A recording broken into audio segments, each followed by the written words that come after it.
Hello, everybody. We'd like to welcome you to episode 5 of the Working Class Power Hour podcast. My name is John Ferretti. I'm a member of the Local 100 Fight Back Coalition in New York City, and also a former executive board member of TW Local 100. I'm joined again by Eric Basir, a current executive board member at ATU Local 308 in Chicago Transit. And we wanted to get back into the swing of things. We know we missed last week. Sometimes things come up in the course of our unions that protests and other things that we need to be a part of. So we're glad to be back, and we're trying to get back to a regular weekly broadcast. So we wanted to start today because the point of this podcast is to try to make the connections between working class struggles and the political crisis we face as a working class, and the way in which the ruling class tries to control and provoke certain kinds of anxiety and fear in the working class, and sense of powerlessness in the working class. And it's not often that we get a real representation of the inside thoughts of the racist parasites who rule this country and rule the world. And recently this week, I don't know if you guys may have seen, but Jared Kushner, a New York City-based financial parasite who happens to be the son-in-law of Donald Trump, the would-be fascist dictator of the United States, started to give us a real view of how the ruling class actually thinks about the poor, the oppressed, the working class globally. And I'm going to play a video. It's from the Majority Report, hosted by Sam Cedar and Emma Vigeland, also based here in New York. It's a left podcast that does analysis of news and social events. So I'm going to share my screen. We're going to play about 5 or 6 minutes of this video, and then we're going to start off a discussion about what the political implications of Jared Kushner's racist contempt for humanity are, and how it connects to our struggles here in New York and in Chicago and in America in general. So I'm going to share my screen, and we'll play about 5 or 6 minutes of this video. It's on YouTube.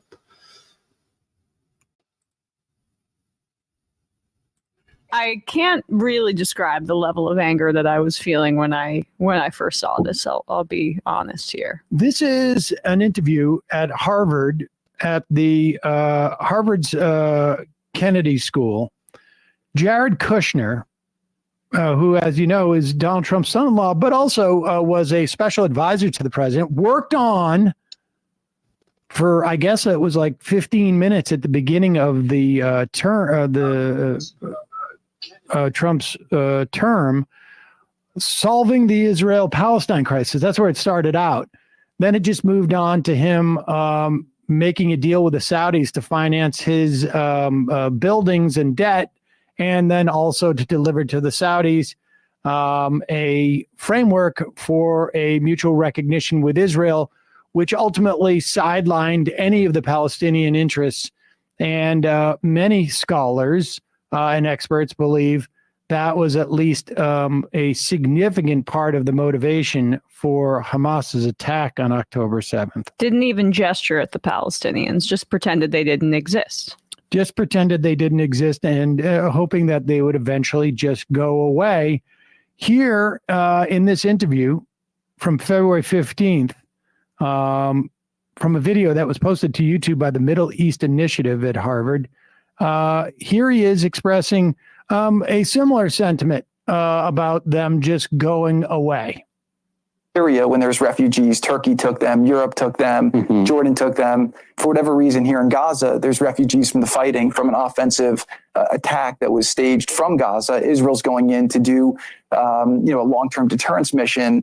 And it's unfortunate that nobody's taking the refugees. But also there are real fears on the part of Arabs, and I'm sure you talk to a lot of them, who think once Gazans leave Gaza, Netanyahu's never going to let them back in. Maybe, but I'm not sure there's much left of Gaza at this point. So, if you think about even the construct, Gaza was not really a historical precedent, right? It was the result of a war. right? You had tribes that were in different places, but then Gaza became a thing. Egypt, used to run it. And then, over time, you had different governments that came in different ways. All right, I'm sorry. Pause it for a sec, because we just have to unpack some of this. So when he said there's no historical precedent, that's fairly incoherent. But what he means there is that we could transfer them to another place. Like Gaza, it just kind of was created by the Israeli government as an open air prison to house these people as their land was stolen. Like they could go somewhere else. And he'll get into that in a second. But how cavalierly he says, I'm not sure there's much left of Gaza at this point. Yeah, that's the problem. That's the genocide that's unfolding. Right. And just also to make something clear that, like, first off, the existence of Gaza and people living there ancient precedes the existence of the nation of Israel.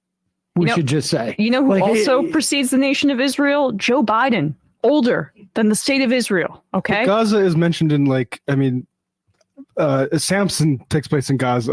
the story of Samson. What are we talking about? It's a recent invention or whatever he said. But I mean, again, what kind of precedent do you need to justify the fact that people live there and then have been now living there for 70 years because that was where they went when they became refugees because of their being pushed out of the other parts of Palestine, which ultimately became Israel.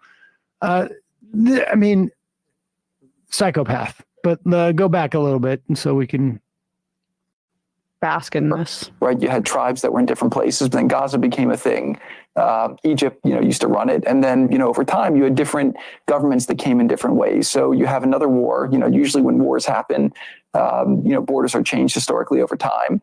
And so my sense is I would say, how do we deal with the terror threat that is there so that it cannot be a threat to Israel or to Egypt, right? I think that both sides are spending a fortune on military. I think neither side really wants to have, a terrorist organization enclave right between them. And Gaza's waterfront property, it could be very valuable to, if people would focus on kind of building up, livelihoods. You think about all the money that's pause it for 1 second. You notice he at least had the tiny modicum of self-awareness when he said it could be valuable too, and then shifted when he realized oh, wait a second, I don't want to give up my business plan. This is the quiet part out loud. That this is what is widely understood, but not supposed to be said out loud, Jared. And he realized oh, wait a second, I just revealed my PowerPoint. Go back a little bit so that we can hear that again. I mean, this is none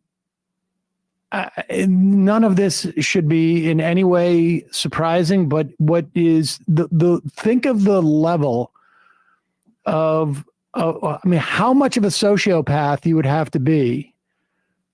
I can understand people conceiving of this. I can understand people robbing a bank, but announcing that you're robbing a bank, live streaming that you're robbing a bank. And this, of course, is even more horrific because of the actual sort of death and suffering that's being created.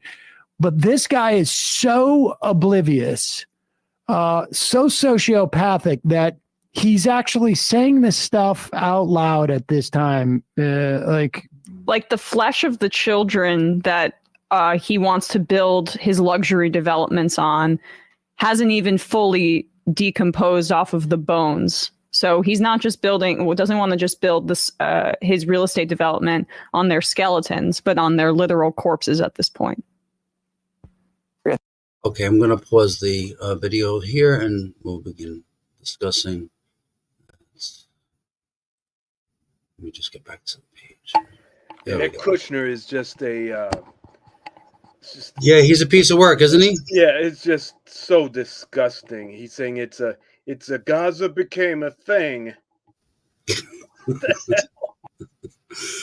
Well, I mean, the reason why we bring this up is that people don't see the working class people are pretty much educated not to see the connections their entire life between these kinds of genocides and and ethnic cleansing and apartheid regimes throughout the world, and the lack of democracy on a global scale. And they don't see that the connection between that and their own lives. And they think it's a complicated question, and they don't think that they understand enough to understand what's really going on. And one side says this is the history, and the other side says this is the history. And we default to this idea that it's all about religion, and that it's all about ancient tribal conflicts between people who just can't live in peace together. And the reason why I played Kushner is because Kushner is very representative of the U.S. ruling class. He's very representative of both the Democratic and the Republican party's contempt for humanity and seeing everything as a business opportunity to be exploited. And if transit workers think this doesn't relate to transit, I think you really need to pay attention to how transit is funded. Pay attention to who really makes the decisions in New York State.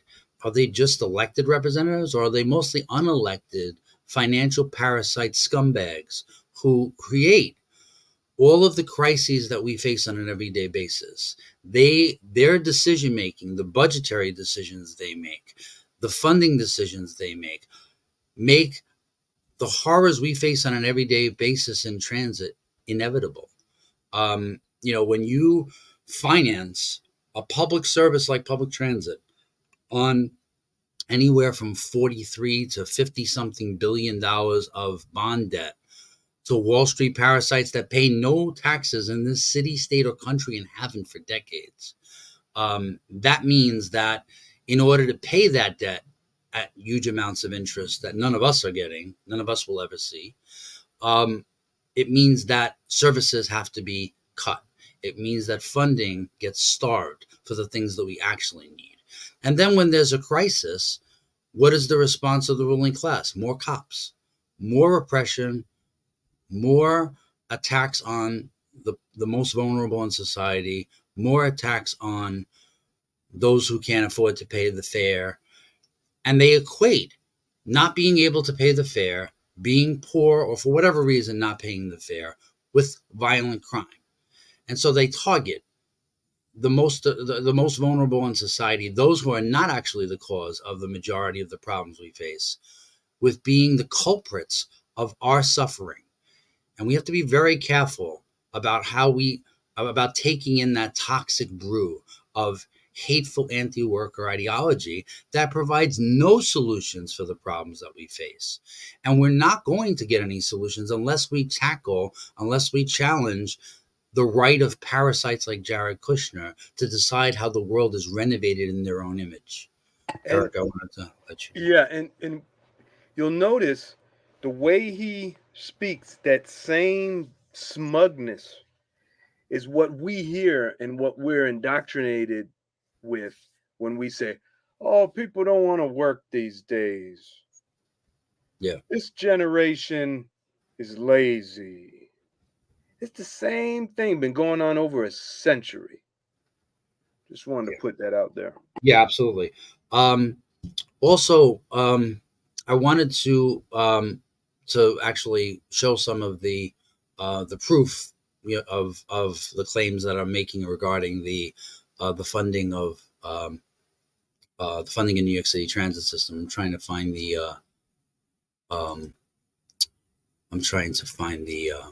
okay, here we go. I'm going to share my screen. This is an article by Bloomberg, a very left-wing publication. They're very pro-worker. So in any case, just to prove that this is not some leftist coming up with conspiracy theories. New York City Transit's debt is as big and as complex as the system itself. The Transit Authority juggles paying its bills with the need to upgrade an aging infrastructure.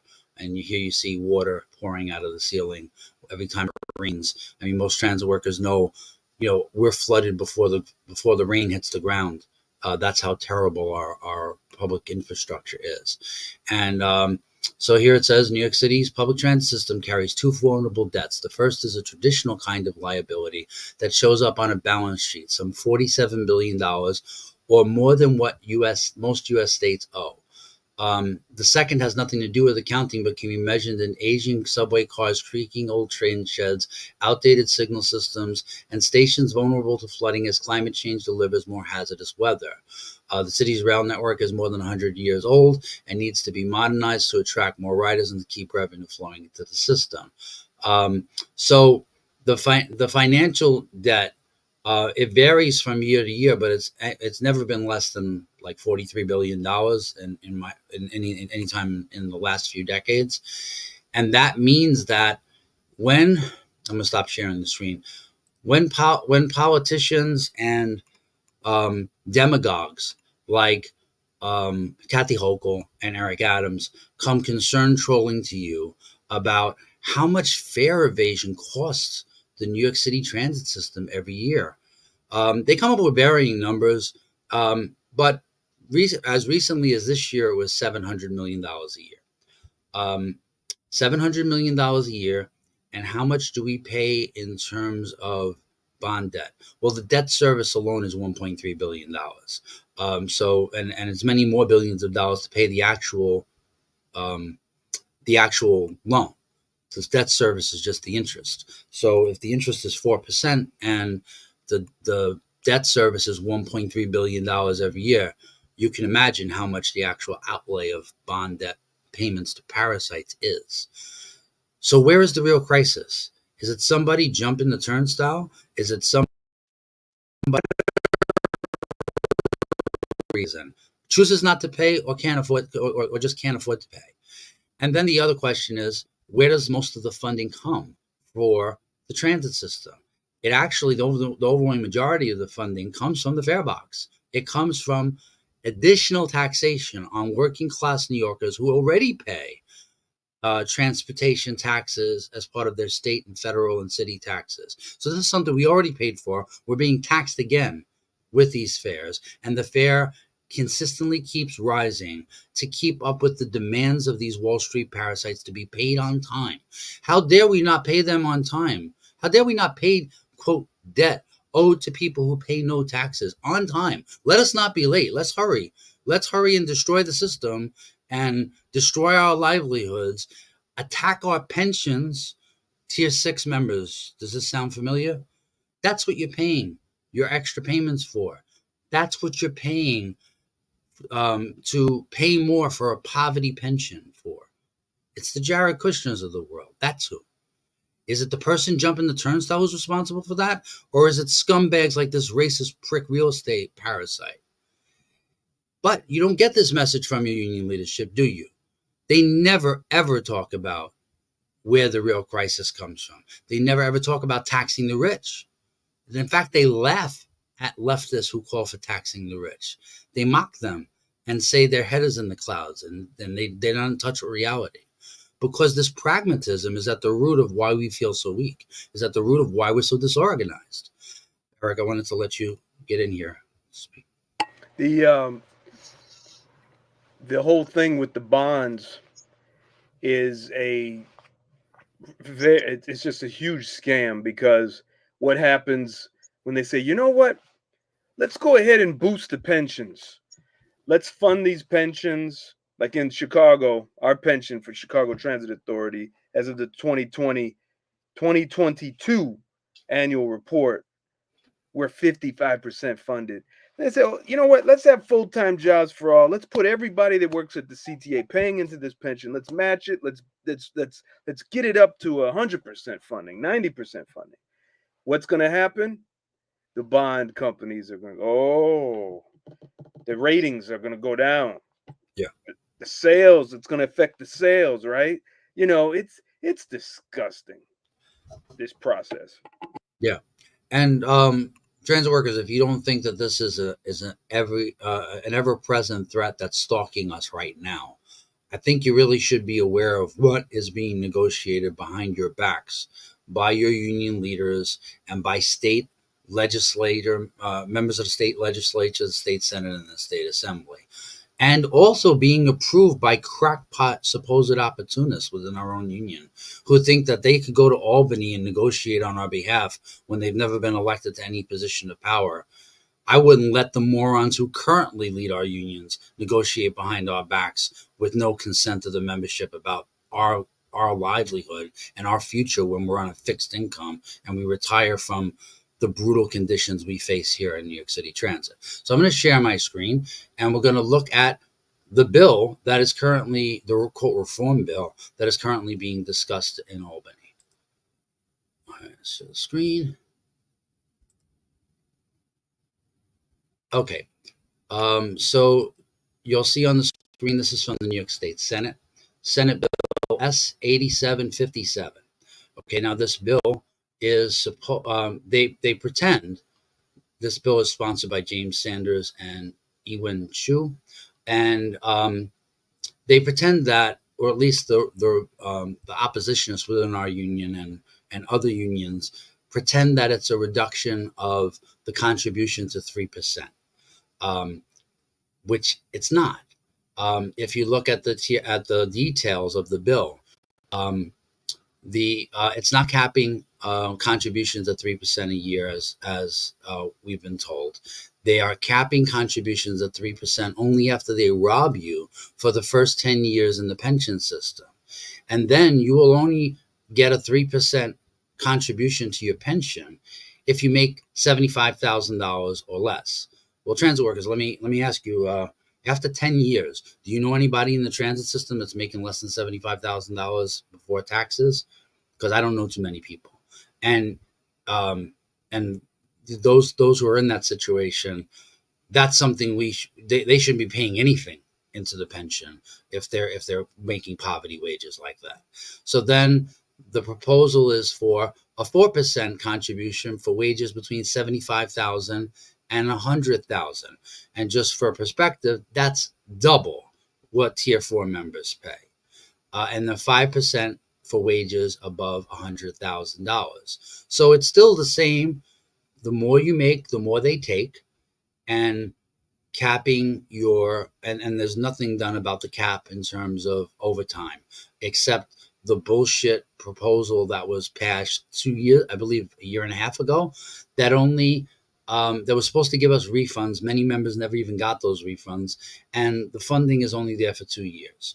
So the difference between the two plans is one is 3%. The current plan is 3% for wages of $45,000 or less.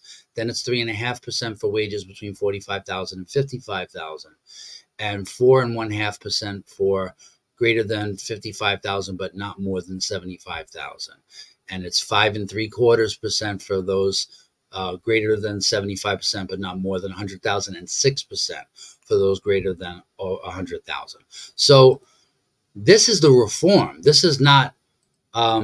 This is the rescue that obviously Local 100 has to be involved in negotiating. They were just up in Albany just last week with their lobby day.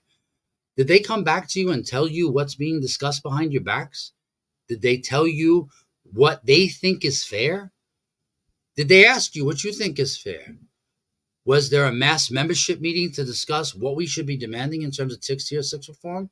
They haven't talked about Tier 6 reform in years. And then they, when they had Governor Cuomo come to their rallies, they attacked people who wore a fixed Tier 6 T-shirt in the photo op because they thought it would embarrass the governor. So they scolded people from embarrassing the governor about Tier 6. So this gives you an idea of how serious they are about any kind of real reform, especially remembering that they're the ones who got us into this fucking mess, because they're the ones who ran up to Albany in 2012 and negotiated their own separate deal that screwed 400,000 other state workers and forced them into much worse deals, many of which are 3062, and many of which are 401ks and are not defined benefit pensions. So, if you think that these issues are separated, they're not. They have the very same causes, and there are real solutions that could solve the problem of the funding of the transit system and our pensions.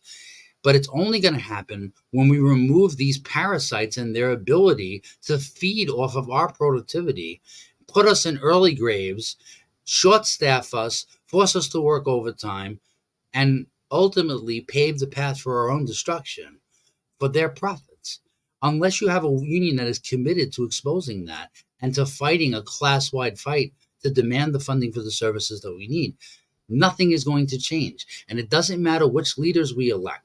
If they don't have any ideas, if they don't have any class solidarity, if they don't understand how the class struggle works, and they're not committed to bringing our bosses to their knees and forcing them to do things that they don't want to do, there is no solution for the crisis that we face. And we can beat up on homeless people all we want, and we can call for Eagle teams to come in and crack down on fair enforcement like the wannabe cops and goons that they are, but that is not going to make us any safer. It is not going to secure a real future for us. And people will tell you that they're ambulance chasers, they're opportunists. Let's not leave out the latest scapegoat, the refugees, the so-called migrants.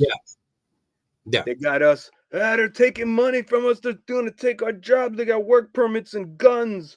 It's just chaos.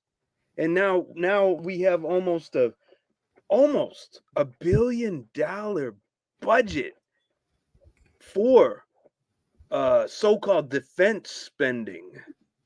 We're gonna hit $1 trillion in just another year or two. You'll see.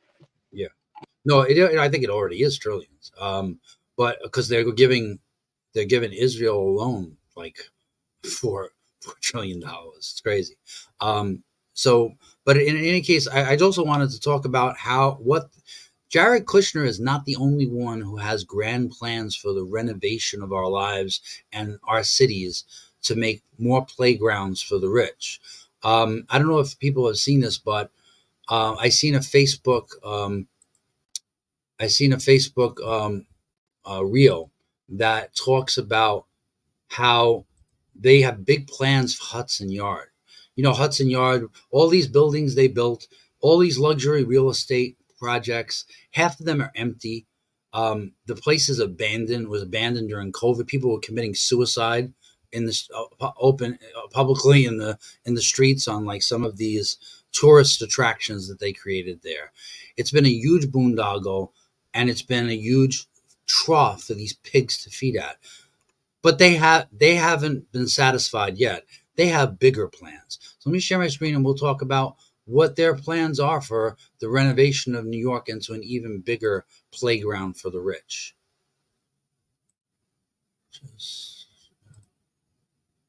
Okay.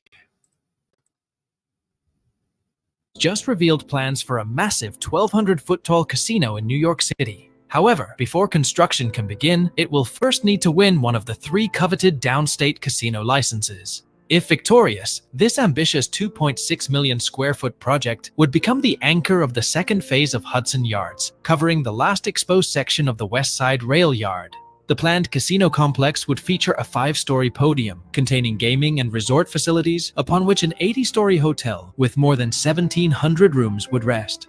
In addition to the casino, the second phase of Hudson Yards would include a 1,500-unit apartment building and a towering 2.2 million square foot office tower. Wynn Resorts just revealed plans for a massive 12. Right.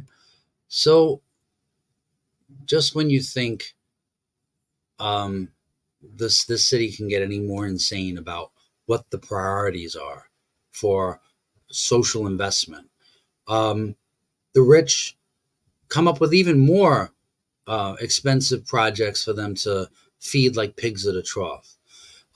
We have so many empty hotel rooms in the city, which is evidenced by the fact that, did you ever think about the fact that they were able to find empty hotels for the immigrants to stay in, funded by our tax dollars, thanks to the human trafficking of the Texas governor and the Florida governor and others who thought it was cute to shuttle migrants onto a bus and telling them they're providing them jobs and opportunities, and basically human trafficking them to cities like New York. So they're only able to do that because the majority of the hotels in New York City, which we have way too many, way more than we actually need, are empty. And yet they want to build another casino in even more luxury hotels and even more luxury apartments. And we have a massive crisis of lack of affordable housing, not just for those who are poor, not just for those who are the most vulnerable, but for every section of the working class. I mean, transit workers know most of us can't afford to live in New York City. Okay, we make the city run with our labor, but we cannot afford to live in the city. The majority of us live in Long Island or Jersey or Connecticut or some suburb, or if they live in the city, live way far away from where they actually work and travel hours a day to get to and from work, which is all additional stress on all of our lives, adds to all of the anxiety that we face, and is an additional insult on top of the horrific conditions that we face on a daily basis in the transit system. But there is no social planning to provide a truly affordable housing in this city, except those proposals being proposed by socialists of social housing, modeled on the kind of social housing that you see in Finland and most of Scandinavia. Most social democracies provide communities with actual services, communities that are actually built to provide services, in addition to housing. Real communities that are designed by the needs of the poor and the working class. And the whole idea of that, if you say that to most working class people, they'll say that's ridiculous. That can never happen. That's a fantasy. But yet the rich can have their fantasies and can make those fantasies reality through our suffering. And your union leaders, who supposedly represent the working class, say not a word about it. Not a word. Not to mention the fact that more casinos talk about being parasites. They're feeding on people's addictions. They're feeding on people's self-destructive behaviors and providing them a path to their own destruction while they make buku profits off it. Eric, go ahead. In Chicago, we got a new casino right in the downtown area, casino. And we have Brother Kevin in Pittsburgh. He said upscale apartment buildings and entertainment centers empty. All property managements are receiving tax abatements. I mean, it's just so hideous. And our public transit agency, let's see if I can get this up. I want to show everybody what the CTA is doing. They call it an innovation studio. Let me see. Share screen. Yeah.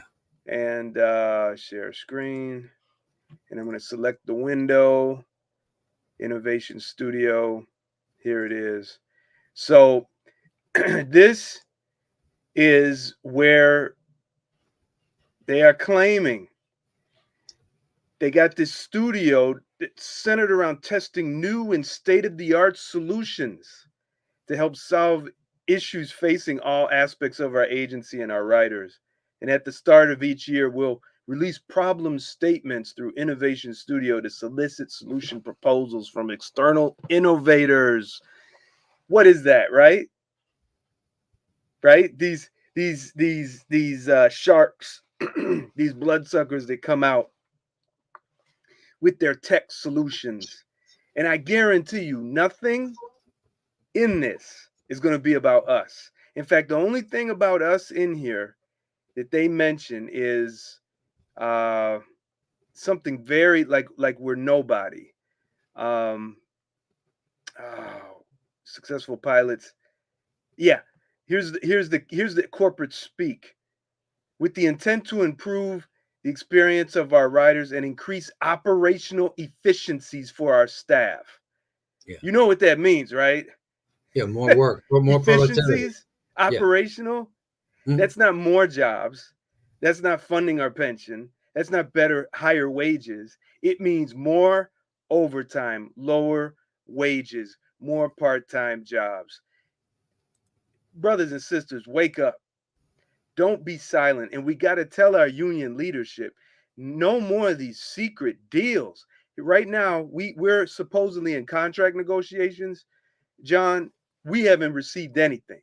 We got a president she said she's going to make a video telling us what's going on. The only video she put out was when she put charges on me to try to have me removed from office. You know, we're not getting anything. The last thing was at the membership meeting, said, oh, we're working with local 241, the bus side, to work on something before the Democratic National Convention. What? What are you working on? All right, John, go ahead. Well, I mean, if they really had any balls, they would say that's a huge opportunity, the Democratic National Convention. Shoot, I muted you. Sorry. No, you didn't. You didn't. Can you hear me? John, I think I muted. All right, you got to stop. I think you got to stop the share. Stop the share. Dang it. Well, I'm not muted. Can you hear me? I'm gonna stop sharing. Okay, can you hear me now? Can you hear me? Yeah. Yeah. Can't hear you. I think I muted you. Well, can you hear me now? You keep going. I think everyone can hear you. Okay, all right. Maybe you can't hear me. Okay. But so you were just saying that the Democratic National Convention is coming to Chicago. That would seem like it would be a huge opportunity to target for a strike deadline, to build, to have the most leverage to actually win a good contract. It seems like there's no excuse to not be able to win a good contract if you have them over a barrel like that. So I also wanted to share my screen to talk about some of these things, when you see them in the vacuum, you don't know what it means, in terms of the impact on our everyday lives. I just want to talk about the massive growth of millionaires in New York City. So I'm going to share my screen now. And where is it? Okay, so this is from The Hill, and it's an article that was recently published that said that New York City sees millionaire population soar 48% in the last 10 years. New York City saw its population of millionaires jump by 48% in a decade, according to a new report. The Big Apple still leads the United States and the world among wealthy cities. It has nearly 350,000 millionaires and 60 billionaires, according to USA Wealth Report from an investment migration consultancy firm Henley Partners and New World Wealth. New York also has the most 100 millionaires in the country, with 744. San Francisco Bay Area came in second place, and in fact has more billionaires than New York. The Bay Area has more than 305,000 millionaires and 675 millionaires and 68 billionaires. Los Angeles, Chicago, and Houston round out the top 5 lists in the United States. So, in real terms, this is a massive transfer of wealth from our class to the billionaire class. And this is what has been happening largely because of the weakness and the toothlessness of our leaders and our inability to be able to speak in our own name and unite in common cause as a class to actually fight for the things that we need.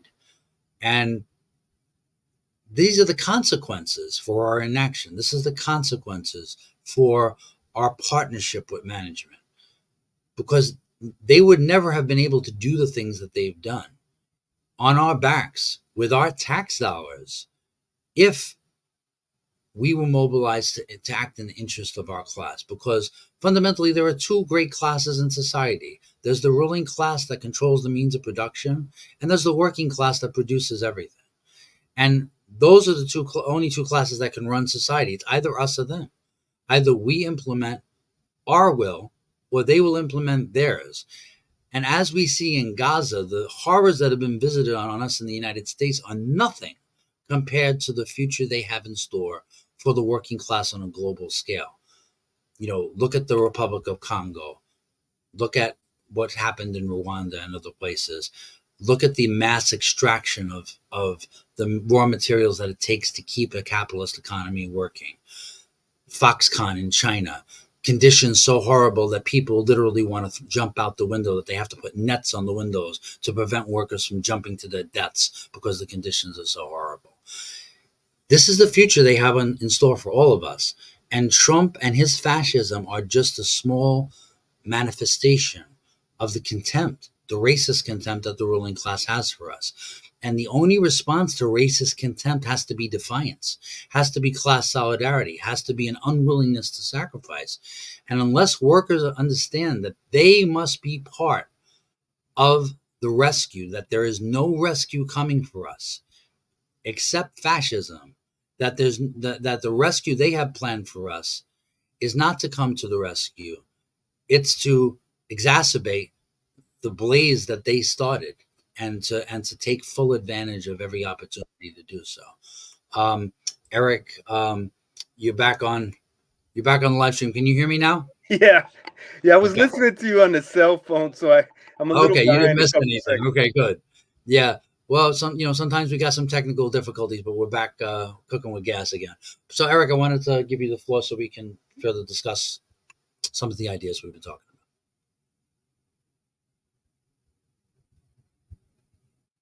You're muted. The most important thing, gotcha. The most important thing for everyone listening is to let the union leadership know what you want. Stop communicating with them as if they're a boss. I notice that all the time. They, we got members that, hey, could we please get paid? No. You motion for action, and then you second the motion, and then you have a vote. And we really got to stop looking, because right now, like you were pointing out, John, as I described, the opportunity before us as a union in Chicago right now is great for change. So with this Democratic National Convention coming up, you see the presidents, Sister Penny and Brother Keith, they will say that kind of thing to make us think that they want to organize some kind of mass action, some kind of strike, but they're not. They're just trying to make you think they're going to do it, but they will do the complete opposite.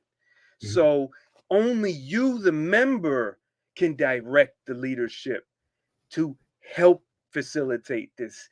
Get that into your minds. And when you're with these managers, don't have to tell them what you're planning either. And when they're writing you up, don't tell them your business either. We really got to start being militant. We got to remember we are in a war right now. So you think everything's okay because you're getting a paycheck, but it's not. They are going to take our jobs. They are going to outsource us. What's happening in New York is what's happening in Chicago, in Pittsburgh, in Atlanta, in DC. We need to stop looking at ourselves as little individual units and start looking at each other as part of a mass struggle, where the Jared Kushners of the world are actually figuring out how to carve up where people live and where people work. Yeah. And what kind of pension you're going to get as well. And, the other thing too is that, like, Jared Kushner is not the only one who's saying the quiet part out loud. Well, your union leaders are saying the quiet part out loud. When they push a contract that says "fuck retiree health care," that it's not going to affect you, so why should you care? And subsidizes bullshit raises below the rate of inflation on the backs of selling out a promise that was made to all of us, that these that retiree healthcare would be funded by management. They are the getaway drivers for the robbery that management is planning for. We have to understand who they are, and we have to make demands in our own name. And we need to look. Nobody wants to be Jared Kushner. Nobody wants to be a parasite taking advantage of people who are exploited for their own financial interest, right? But we do have to take a lesson that in any crisis is an opportunity to make demands for real changes that actually address the problems that we face. And we cannot let any crisis pass us by in terms of making that argument.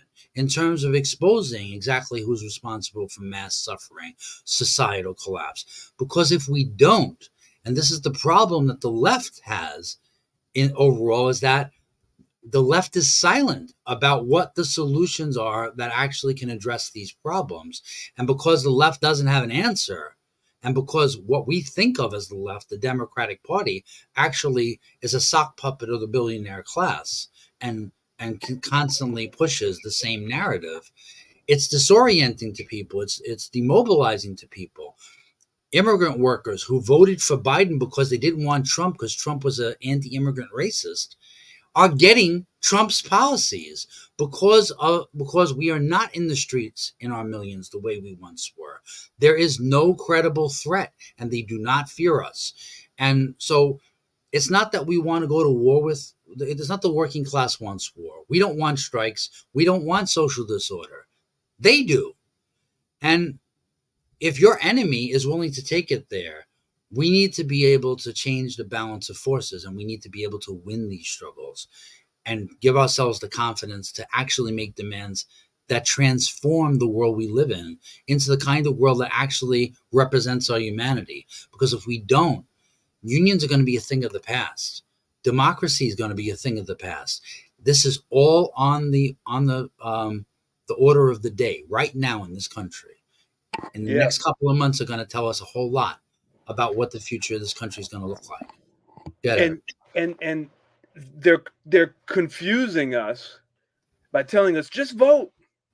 Yeah. Just vote. And a vote for Biden is a vote for unions. And a vote for Trump is a vote against unions. Both of them suckers are looking at us, just as just meat, just fresh meat to eat, as they destroy what little gains we have.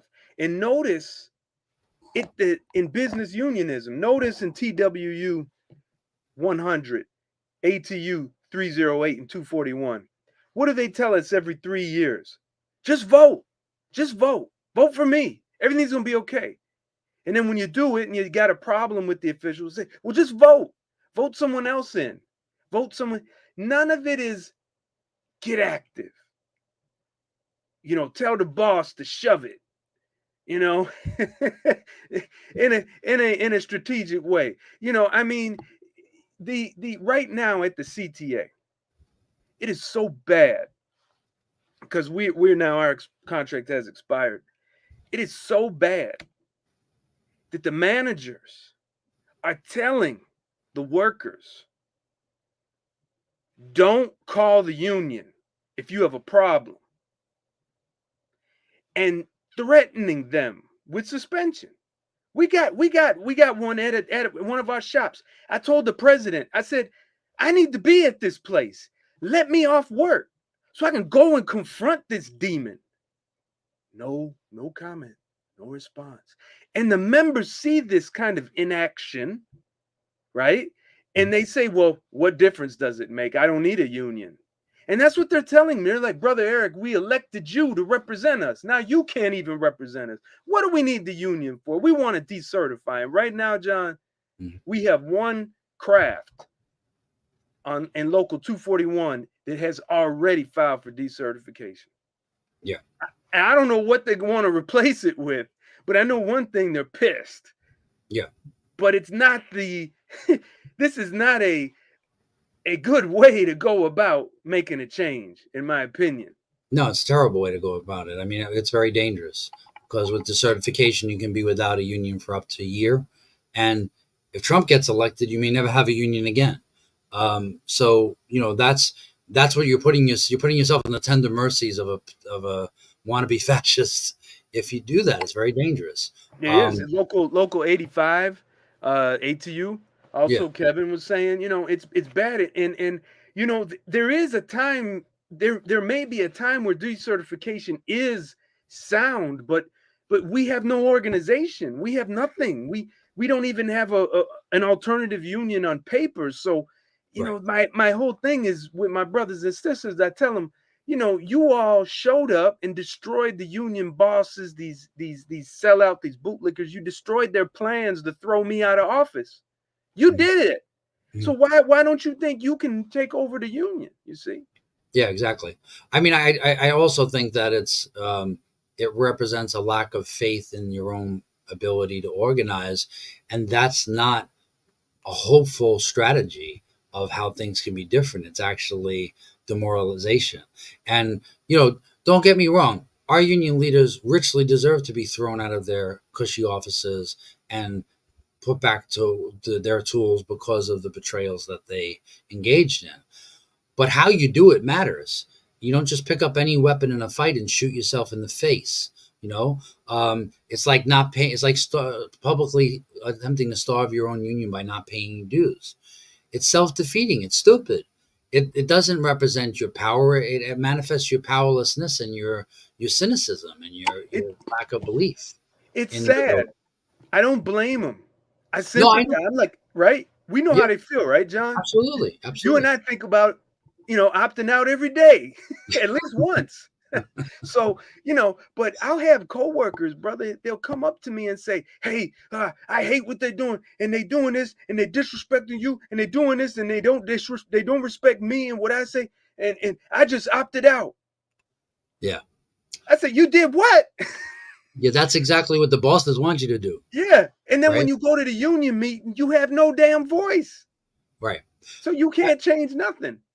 Yeah, There's a no, I contract, you definitely. can't vote on that. Yeah. Well, but the other thing too is that like they want to get us in our emotions. That's why they're concern trolling. You think Kathy Hochul cares about violence in the subways? She never rides the subways. Neither does Eric Adams. These people don't care about us. They're concern trolling and demagoguing an issue to weaponize what they want to do anyway, what they've always wanted to do. And these non-solutions of, um, body searches when you come into the subway, bag searches, um, you know, um, these Eagle teams and all this fare evasion, cracking down on fare evasion. It doesn't solve any of our problems. All it is an attempt to do is scapegoat people who are not the cause of our problems. There is absolutely no connection at all between violent crime and fare evasion. There never has been. But these think tanks, the New York Post, all these right-wing racist enemies of our class, the Manhattan Institute, all these think tanks, consider the source, consider the messenger, and you'll understand what it's motivated to do. It's motivated to destroy us. These are the same people calling to privatize our pensions. These are the same people calling to automate the subway system, one-person train operation, all these crackpot ideas. This is where that comes from. But I also want to be real with you that the left in this country is clueless, and we need to get our shit together, and we need to have people who represent the left that actually have roots in the working class and understand the class struggle and understand what side of a barricade to be on. I'm going to give you an example. I know we don't have that much more time. We're going to wrap up in about 10 minutes. But the Democratic Socialists of America, the New York City DSA, are so clueless that they have invited a boss-loving business unionist traitorous bastard like J.P. Patafio, the TA Surface vice president, to speak at a forum that they've entitled New York is a Union Town. I shit you not. I'll show you the flyer. Hold on. Okay. So, trying to figure out how to show this. Damn it! It's like All right. they have to, placate to these business unionists, and that apparently is gonna, legitimize what they're doing, and it doesn't. It does the complete opposite. That's what I was telling the Chicago DSA. I'm like, hey, you be careful bringing some of these people in here because the members don't like them. Well, unfortunately, I'm unable to share the screenshot, but actually, I know how to share it. Hold on a second. Let me just get into my inbox. Where is it? Here it is. Okay. All right. So let me get to this Patafio. Where is it? Here it is. Okay. So this is the event that I'm talking about. This is the largest socialist organization in the United States, and they are holding a town hall, New York City DSA town hall. It's on the next Thursday, April 4th, 7 to 9 p.m. at the People's Forum. TW, JP Patafio, Vice President, TW Loc 100. Zoom in. New York is Press the New York. zoom in button. The plus. I'm trying to. Right. Hold on. At the bottom. At the bottom, there's a plus. Hit Oh, that. there it is. Okay, here we go. There it goes. Yeah. New York is a union town. Public sector organizing in our city. Now they have keynote speaker Joshua Friedman, who's a labor historian, and people from other unions. Most of them are from rank and file city worker organizing coalitions, like ours and like Eric's in Chicago. But TW, the only person they can find, is a boss lover who, when we were all dealing with COVID, was part of a union leadership that said, if you're a healthy person, you don't need a mask. And they quoted to us the Trump CDC's lies about the idea that you didn't need PPE if you weren't somebody who had a pre-existing or underlying condition. And then they came out in the field and told us, you'd be selfish for wanting a mask because you'd be depriving doctors and nurses who really needed PPE from having them. And all of this was a lie.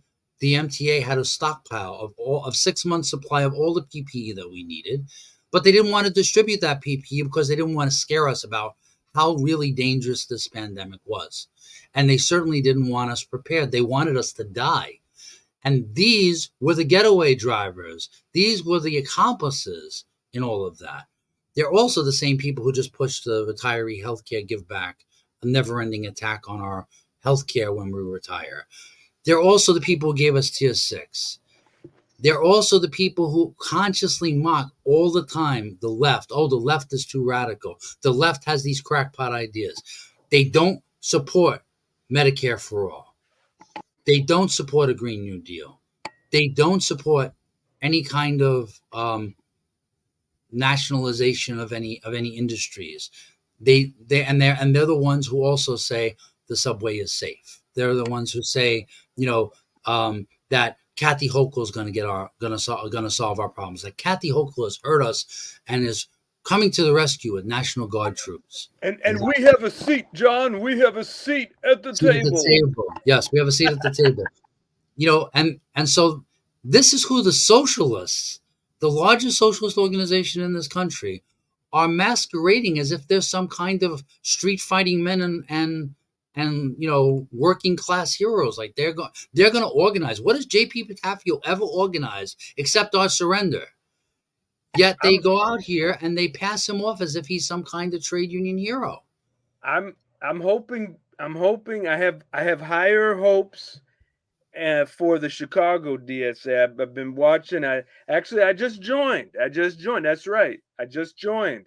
Yeah. So I'm getting emails. I'm getting contacts because I want to be involved because I have a feeling that they might want to do what's happening, or they might fall into the trap of what's happening in New York City, and we need to avoid that because there's no reason why we need some kind of union boss speaking for the workers. Just grab any rank and file. Right. Not only that, they have rank and file members. One of them is Celso Garcia, who's in the chats, and Celso was talking about how JP Patafio was accused of election rigging in Local 100. You're a socialist, and you want to give a platform to somebody who wants to suppress workers' right to choose their own elected representatives. So, I'm not, and also handing workers over to management at labor relations, that's also something he's very much involved in. So, I'm not anti-DSA. I'm a member of the DSA, but I'm disgusted and outraged by the fact that when you have all these rank and file militants joining the DSA to try to build an alternative to business unionism, they're sneaking and smuggling business unionists right in through the back door. And that actually is a slap in the face to those who are trying to build a different kind of approach, a class solidarity approach, an approach that talks about social justice unionism, but that will not be taken seriously if you associate yourselves with the people who have their fingerprints on all of the disastrous leadership that the working class has had over many decades. So, it's not that I want to expose them to ridicule. It's that the DSA is far too white, far too not rooted in the most oppressed sectors of the working class. And then when they recruit people from those sectors, they don't listen to them, and they pat them on the head, or they try to silence them. And that doesn't represent any kind of democracy, and it doesn't represent any kind of socialism. And just like we need to demand more of union leaders, we need to demand more of people who say they have solutions, but yet don't practice what they preach. It's not okay. It's not okay. Nobody gets a pass. I don't care what you call yourself. Call yourself a socialist, call yourself a social justice warrior. You got to walk like you talk, or it's all just bullshit. And it actually undermines the ability for activists who are on the front lines and actually taking on this business unionist power structure to be able to win the argument with our coworkers that socialism is the way forward. It's interesting. I once mentioned in a meeting about worker rider control of the board of directors for the Chicago Transit Authority. Mm-hmm. And one of the officials said, "Oh yeah, it's not really realistic." Okay, so let's just hope these appointees that are, real estate developers and preachers and hedge fund people we're going to hope for a good one. Yeah. Come on. You got to have the workers and the riders decide who is going to be the president of the CTA. Otherwise, you got the same problem. Well, I mean, the thing is that when people say it's not practical for working class people to have a say in how a public institution, a public service that overwhelmingly is used by working class and poor people is run, people will say, well, that's not realistic. Well, how realistic is it to continue with the same strategy of having the governor appoint their political cronies and people who donated money to their political campaigns engage in brazen, outright corruption in front of our face and just piss in our face and tell us it's raining? How is that realistic? How is that a guide for any kind of different organization of society? That's just surrender is what it is. We have to criticize. We have to criticize organizations, and it's a good thing. Again, we're not tearing down our union. We're not tearing down DSA. We're not tearing down, but we just say, hey, man, you can't. It's not going to work going about it doing the same old thing, the same old way, voting and hoping and letting the people just take whatever they dump on us. Yeah. So we want to thank everybody for joining us. We want to try to keep things to the power hour. We're a little bit past an hour, but we try to keep it around that time frame because we know, everybody's got to get to work and has other family responsibilities, but we want to continue the discussion. And please continue in the comments. Please let us know your opinions because unlike your union leaders and unlike some supposed socialists, we don't think we have all the answers. And we don't want to talk down to you and basically just wait for you to be convinced that we're right. That's not a guide to action. Yeah, there is no future without our class and our class being active. And freedom of expression is so important. I mean, I have coworkers, retirees, that are pro-Trump or pro-Israel, that type of thing. They post their stuff, and I let them post it. If I want to debate them on something, I debate on it. But I'm not gonna block them because we have something else in common. Let's build on that. Let's sort out the differences later. Yeah. All right, so we'd like to thank everybody for joining us. Please come back next week, every Tuesday, 1 to 2 p.m. We're going to be trying to do another episode of the Working Class Power Hour podcast. And we thank you so much for your time, and we'll see you out there in the field, and we'll see you back here on Tuesday. Have a great night, everybody.